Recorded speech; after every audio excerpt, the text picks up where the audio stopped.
बिस्मिल्लाहिर्रहमानिर्रहीम basic mathematics जो course जारी है। अॼु जो असांजो टियों क्लास है जंहिंजे अंदरि असां सिर्फ़ु ऐं सिर्फ़ु मल्टीप्लाई पढ़ंदासीं।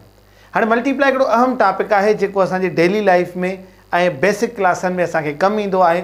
असां पहिरियों मल्टीप्लाई जो कॉन्सेप्ट पढ़ंदासीं, वर्ड प्रॉब्लम्स पढ़ंदासीं, ट्रेडिशनल तरीक़ो पढ़ंदासीं, ट्रिक्स पढ़ंदासीं ऐं खोड़ सारियूं शयूं जेके मल्टीप्लाई सां रिलेटेड असांखे ख़बर हुजनि असां हिन वीडियो जे अंदरि असां उहे सभु पढ़ंदासीं। हाणे चऊं था त मल्टीप्लाई जो कंसेप्ट छा आहे, यानी पहिरियों असांजो सुवाल आहे त मल्टीप्लाई डेली लाइफ में किथे इस्तेमालु थींदी आहे। हाणे उनजो जवाबु मां हिकिड़े एग्ज़ाम्पल सां ॾियां थो तव्हांखे त मल्टीप्लाई उते इस्तेमालु थींदी आहे जॾहिं असांखे हिकिड़ी शइ जी रक़म मालूम हुजे ऐं बाक़ियुनि जी मालूम करणी हुजे तॾहिं असां मल्टीप्लाई इस्तेमालु कंदा आहियूं। अचो मिसाल वठूं था, हिकिड़ी पेंसिल मिले थी 5 रुपए, 3 पेंसिलियूं घणे मिलंदियूं, यानी हिकिड़ी पेंसिल अगरि असांखे 5 रुपए थी मिले त 3 पेंसिलियूं घणे मिलंदियूं, असां कंदासीं मल्टीप्लाई 5 त्रिका 15। ज़ाहिरी ॻाल्हि आहे असांखे अगरि हिकिड़ी पेंसिल 5 थी मिले, ॿी बि पेंसिल 5, टी बि पेंसिल 5 रुपए थी मिले त टोटल घणा थींदा असां वटि 15 रुपया। ऐं उहो असां मल्टीप्लिकेशन जे मदद सां मालूम करे आयासीं। तमामु simple and basic concept multiply जो इहो ई आहे। ॿिए नंबर ते तव्हां सभिनी खे मां गुज़ारिश कंदुसि तव्हांखे एटलीस्ट 10 ताईं टेबल्स यादि हुजनि। मल्टीप्लिकेशन असां बाद में ई उनखे हल करे सघंदासीं अगरि असांखे टेबल्स यादि हूंदियूं त। जीअं असां एडिशन में ज़ीरो एडिटिव आइडेंटिटी पढ़ी आया हुआसीं त इहा ॻाल्हि ज़हन में रखिजो, इहा हिकिड़ी पॉइंट अथव त ज़ीरो मल्टीप्लाई में कहिड़े बि अंग सां ज़र्ब थींदो त उनजो जवाबु ज़ीरो थी वेंदो। छो त असांखे कॾहिं कॾहिं लंबा हिसाब जॾहिं असांखे टेस्टुनि में ईंदा आहिनि ऐं विच में ज़ीरो इस्तेमालु कयो वेंदो आहे मल्टीप्लाई में, सॼो आंसर ज़ीरो थी वेंदो आहे। मिसाल कीअं, अगरि मां 8564 रुपया लिखां थो ऐं मल्टीप्लाई ज़ीरो सां कयां थो त इहा सॼी जी सॼी रक़म असांजी ज़ीरो थी वेंदी। यानी पहिरियों नंबर पॉइंट तव्हांखे ज़हन में हुजे। उन खां बाद में आहे त सिंपल असांखे जॾहिं मल्टीप्लाई करणी हूंदी आहे, मिसाल अगरि हिकिड़ी शइ जी रक़म 5 रुपया आहे ऐं 523 शयूं असांखे मिलनि थियूं त असां उन्हनि जी रक़म कीअं मालूम कयूं, उन जा केतिरा पैसा थींदा। सो असां उनखे हिन अंदाज़ में रखंदासीं। हिनखे असां सिंगल मल्टीप्लाई बि चवंदा आहियूं, यानी हिकु अंग सां जेके अंग ज़र्ब थियनि असां उनखे सिंगल मल्टीप्लाई चवंदा आहियूं। मल्टीप्लाई बि हमेशह असां वंस वारी साइड खां स्टार्ट कंदा आहियूं। मल्टीप्लाई लाइ असांखे कहिड़ो अंग मिलियल आहे 5 ऐं पहिरियों अंग असांखे वंस में कहिड़ो आहे 3, त असां छा कंदासीं 5 जी टेबल 3 टाइम पढ़ंदासीं, यानी 3 दफ़ा पढ़ंदासीं। 1 5 5, 2 5 10, 3 5 15, यानी 15 खे असां छा कंदासीं 5 हेठि रखंदासीं, हिकु मथे। अचो अॻिते 2 5 10, 10 में असां हिकु मथियो मिलाईंदासीं, घणा थींदा 11, हिकु हेठि हिकु मथे। वरी 5 खे 5 सां ज़र्ब कंदासीं, 5 5 25, 25 में हिकु मिलाईंदासीं, घणो थींदो 26। हिन तरीक़े सां असां सिंगल मल्टीप्लिकेशन कंदा आहियूं। हाणे मल्टीप्लिकेशन जे अंदरि जीअं तव्हांखे मां चयुमि त जेका कम्यूटेटिव प्रॉपर्टी आहे एडिशन जी उन में अप्लाई थींदी आहे, ईअं ई कम्यूटेटिव प्रॉपर्टी ऑफ मल्टीप्लिकेशन बि थींदी आहे। ॾिसो कीअं, यानी 5 ज़रबिया 2 जवाबु आहे 10, त 2 ज़रबिया 5 जवाबु घणो थींदो 10। यानी साॻियो ई असां कम्यूटेटिव प्रॉपर्टीअ में छा कयोसीं, ॾिसो अंगनि जी पोज़ीशन चेंज कईसीं तॾहिं बि जवाब ते को फ़र्क़ु न पियो। यानी मल्टीप्लिकेशन जे अंदरि commutative property of multiplication apply थींदी आहे। हाणे असांखे ॿियो नंबर एग्ज़ाम्पल मिलियल आहे 3211 रुपया, जिन खे ज़र्ब कयो वियो आहे 12 सां। हाणे ॾिसो असां पहिरियों सिंगल मल्टीप्लाई छा खे पिया चऊं, जॾहिं हिते हिकु अंग हुजे। हाणे असांखे 2 अंग मिलियल आहिनि त यानी हिते असां छा कंदासीं डबल मल्टीप्लाई कंदासीं।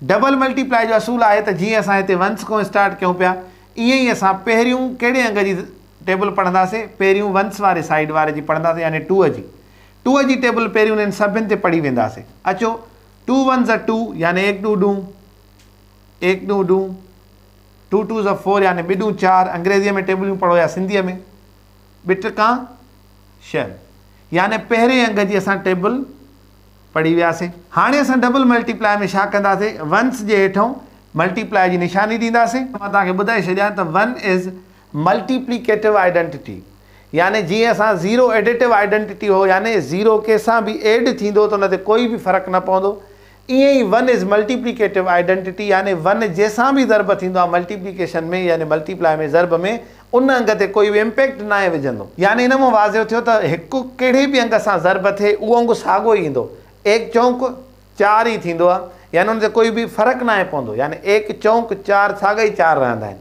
सो अचो हिनखे अॻिते कयूं था। 1 जी टेबल पढ़ंदासीं हिननि सभिनी ते। जीअं असां 2 जी टेबल यानी पहिरें अंग जी टेबल सभिनी ते पढ़ी आयासीं, मथे हुन जा जेको आहे सो एंसर्स लिखियासीं। हाणे मल्टीप्लाई जी निशानी पहिरें अंग जे हेठां, उन खां पोइ असां ॿिए अंग जी ज़रब पाण शुरू कंदासीं। अच्छा, असांजा कुझु ॿार या कुझु नंढा जेके आहिनि ग़लती जेका कंदा आहिनि, उहे अंग अॻिते पोइते लिखंदा आहिनि, उन्हनि जो एंसर ग़लति ईंदो आहे। हाणे असांखे इहो ज़हन में रखिणो आहे, हिकु त असांखे ज़रब साफ़ु लिखणी आहे ऐं अंग जे हेठां लिखिणो आहे, त जीअं असां काई बि ऑपरेशन कयूं असां डिस्टर्ब न थियूं। अचो, एक एकाई हिकु, एक एकाई हिकु, एक ॾूं ॾूं, एक टिका टे। सिंपली असांजा ॿई अंग कवर थी विया। ॿियों दफ़ो बि असां हिननि ते पढ़ी वियासीं। हाणे छा कंदासीं, जोड़ कंदासीं, यानी पहिरें अंग जी ज़रब ॿिए अंग जी ज़रब जेको जवाबु आहे असां हुननि खे जोड़ कंदासीं। हाणे तव्हां ॾिसो त पहिरें अंग जे हेठां जेको वंस आहे साॻियो ई जोड़ो शुरू कंदासीं, त हुन जे हेठां निशानी आहे, असां साॻियो ई अंगु लाहे ईंदासीं। असां जोड़ था कयूं, यानी ॿिनि खे हिक सां जोड़ कंदासीं त थींदा 3, 4 खे हिक सां कंदासीं त थींदा 5, 6 खे ॿिनि सां कंदासीं थींदा 8, 3 मथां कुझु बि न आहे, साॻा लाहे ईंदासीं। हाणे तव्हां हिकिड़ी शइ नोट कई हूंदी त उन्हनि अंगनि खे हिक ॿिए जे हेठां लिखणु छो ज़रूरी आहे, त जीअं तव्हां खां कंहिं बि अंग जी तरतीब ख़राबु न थिए। ऐं जॾहिं तव्हां इन द एंड जॾहिं जोड़ कयो त तव्हां भुलिजी न वञो त कंहिं अंग सां ॿिए सां असांजो जोड़ न थी वञे। इन जे करे असांजो साफ़ु सुथिरो लिखणु इंतिहाई ज़रूरी आहे। हाणे जेको नेक्स्ट एग्ज़ाम्पल आहे ट्रिपल मल्टीप्लाई, यानी ट्रिपल मल्टीप्लाई छो था चऊं त इन हिकिड़े दर्जे सां 3 अंग ज़रब थिया आहिनि। पहिरें जे असां डबल में कयोसीं त पहिरियों पहिरें अंग सां, पोइ ॿिए अंग सां, पोइ 3 अंग सां। असां पहिरियों पहिरें अंग सां सभिनी खे ज़रब करे वेंदासीं 3 सां। 2 3 6, 3 1 3, 3 2 6, 3 3 9। हाणे असांजो पहिरियों अंगु थी वियो। हाणे असां वञूं पिया डबल मल्टीप्लाई जे तरफ़। डबल मल्टीप्लाई जे तरफ़ पोइ वेंदासीं जॾहिं असां पहिरियों हुनखे ज़रब जी निशानी पहिरें अंग जे हेठां रखी करे पोइ असां हुनखे ॿिए खे स्टार्ट कंदासीं। 1 ॾूं ॾूं, 1 एकाई हिकु, 1 2 2, 1 3 3। हाणे ॾिसो ॿिए अंग जी मल्टीप्लाई बि थी वई। हाणे टियों अंगु आहे त हिते 2 दफ़ा ज़रब ॾींदव ऐं साफ़ु सुथरे सही अंदाज़ में तव्हां पहिरियों कयो पिया त पहिरियों करे ईंदासीं, ॿिए जे सां असां जेको आहे सो पहिरीं हिकिड़ी ज़रब जी निशानी ॾींदीसीं। 3 अंग असां जॾहिं ज़रब करणु वेंदासीं त असां हेठि 2 मल्टीप्लाई जी निशानी रखंदासीं। अचो हाणे 2 जी टेबल पढ़ूं था। 2 2 4, 2 1 2, 2 2 4। 2 जी टेबल था पढ़ूं, 3 ॾूं 6। हाणे जॾहिं असां हिननि टिनी जी टेबल पढ़ी आहियूं त हाणे असां हिन कंदासीं जोड़। जोड़ पहिरें अंग खां शुरू कंदा वंस कयूं, 6 जे हेठां निशानियुनि ख़ाली 6 ईंदा।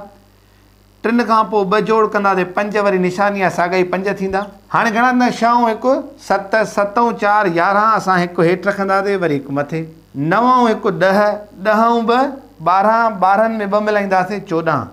4 हेठि हिकु मथे। 4 ऐं 3 घणा थींदा, 7, 7 में हिकु मिलाईंदासीं घणा थींदा 8। हिते मथे कुझु बि न आहे, 6 साॻा लाहे ईंदासीं। सो असां सिंपली हीअ ट्रिपल मल्टीप्लाई कईसीं। हाणे ट्रिपल मल्टीप्लाई छो था कयूं त कॾहिं कॾहिं असांखे वॾा वॾा दर्जा डबल ट्रिपल मल्टीप्लाई में अचनि त असां उन्हनि खे आसानी सां सॉल्व करे सघूं। हाणे हिकिड़ी नंढी ट्रिक खे डिस्कस कंदासीं जेका तव्हांखे इलाही मुआविन साबित थींदी, ख़ासि करे टेस्टुनि में या ईअं ट्रेडिशनली असां अगरि जॾहिं मल्टीप्लाई हल कंदा आहियूं त। मिसाल कीअं, उहा आहे ट्रिक 1 0 वारी। उहा कीअं, अगरि मां चवां थो 564 ज़रबिया 10, इन जो जवाबु छा थींदो। हूअं त असां छा कयूं, 564 खे 10 सां ज़रब कंदासीं, यानी पहिरियों 0 सां कयूं, पोइ 1 सां कयूं, डबल मल्टीप्लाई कंदासीं। पर जॾहिं बि यादि रखो, मां त चवां जॾहिं 1 ऐं 0 अचे, 1 खां पोइ 0 अचे, पोइ छा कंदासीं, साॻियो दर्जो रखंदासीं। जेतिरा 1 खां पोइ 0 आहिनि उहे हेॾे शिफ्ट कंदासीं। जवाबु ईंदो 5640 रुपया। हीउ जवाबु आहे।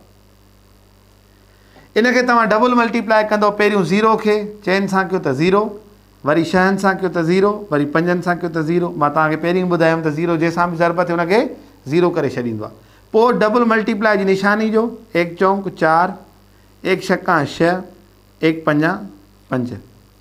तव्हां हिते जोड़ कयो, 0 साॻियो लाहे अचो, 4 6 5। यानी असां हिन ट्रिक जी मदद सां ॾिसो असां हेॾे सारे प्रोसेस खां बची वियासीं। सिर्फ़ु 1 0, यानी 1 खां पोइ जेतिरा 0 आहिनि उहो अंगु लिखी करे ओतिरा 0 ॾेई छॾियो। साॻे ई तरीक़े सां असांखे मिले थो, तव्हां कीअं हिनखे हल कंदव। साॻियो अंगु रखो, जेतिरा 0 आहिनि 1 खां पोइ ओतिरा 0 ॾेई छॾियो। वरी असांखे मिले थो, हाणे ॾिसो 1 2 3 4, यानी अगरि तव्हांखे कंहिं बि अंग खे 1000 सां ज़र्ब करिणो आहे उनखे 4 दफ़ा यानी 4 टाइम्स मल्टीप्लाई कंदव, पर तव्हां 1 0 जी मदद सां छा कंदव, साॻियो वांगुरु रखी करे जेतिरा हिते 0 आहिनि ओतिरा 0 ॾींदव।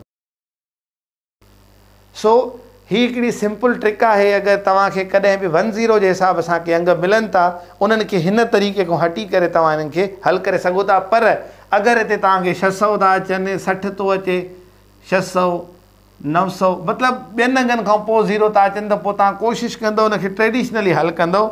बाक़ी अगरि 1 0 आहे त सिंपली तव्हां इन अंदाज़ खे अप्लाई करे उन्हनि में तव्हां उन्हनि खे आसानी सां सॉल्व करे सघो था। हाणे असां मल्टीप्लिकेशन जे अंदरि 2 वर्ड प्रॉब्लम जा एग्ज़ाम्पल्स खणंदासीं। सो पहिरियों नंबर वर्ड प्रॉब्लम आहे तव्हांजे साम्हूं। There were 5324 bottles of cold drink loaded in a truck.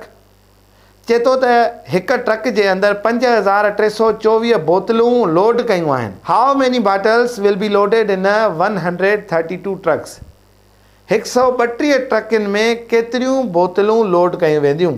हाणे अगरि तव्हां मुंहिंजो पहिरियों जेको ॿुधायल कंसेप्ट हो त हिकु शइ जी क्वांटिटी ख़बर हुजे, बाक़ियुनि जी जॾहिं मालूम करण लाइ असांखे मिले, असांखे क्लिक थींदो आहे त इहो मल्टीप्लिकेशन जो आहे। मां इहो बार बार छो थो तवजो ॾियारायां त जीअं तव्हांखे जॾहिं तव्हां मल्टीप्लाई, एडिशन, सब्ट्रैक्शन, डिविजन पढ़ी वेंदव ऐं उनजा पोइ जॾहिं मिक्स में वर्ड प्रॉब्लम ईंदा उते तव्हांखे डिस्टिंग्विश करणु अचे त ही मल्टीप्लाई जो आहे, एडिशन जो आहे या सब्ट्रैक्शन जो आहे।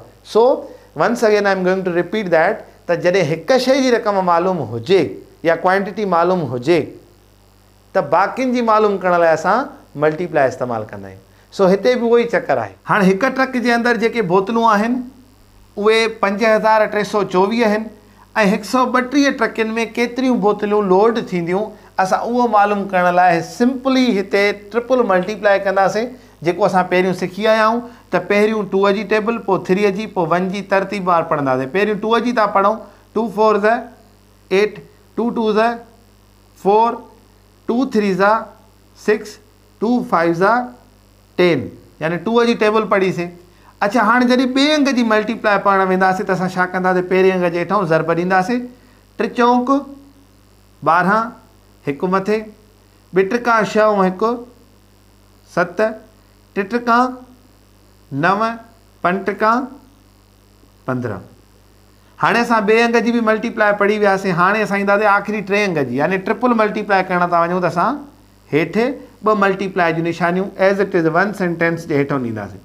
हाणे 1 4 4, 1 2 2, 1 टिका 3, 1 5 5। जॾहिं असां इहे 3 अंग मल्टीप्लाई वारा छॾाए वेंदासीं त आख़िर में छा कंदासीं, असां जोड़ वंस खां शुरू कंदासीं। हेठां कुझु बि न आहे, साॻा ई 8, 4 ऐं 2 6।